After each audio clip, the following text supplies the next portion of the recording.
Gabino Barrera no entendía razones y andando en la borrachera cargaba pistola con 6 cargadores, le daba gusto a cualquiera.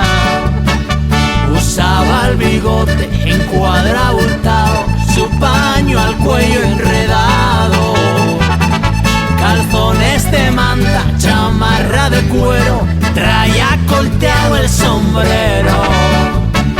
Sus pies campesinos usaban guaraches y a veces a raíz andaba, pero le gustaba pagar los mariachis, la plata no le importaba.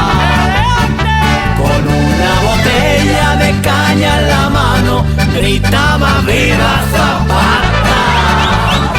Porque era ranchero, el indio suriano, era hijo de buena mata. ¡Ja! ¡Échale fuego a ese Gabino!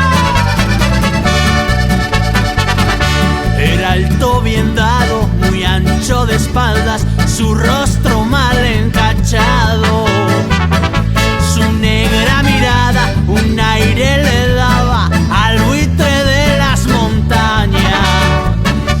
Gabino Barrera dejaba mujeres con hijos por donde quiera. Por eso en los pueblos donde se paseaba se la tenían sentenciada. Recuerdo la noche que lo asesinaron, venía de ver a su amada. 18 descargas de Mauser sonaron sin darle tiempo de nada. Gabino Barrera murió como mueren los hombres que son bragados.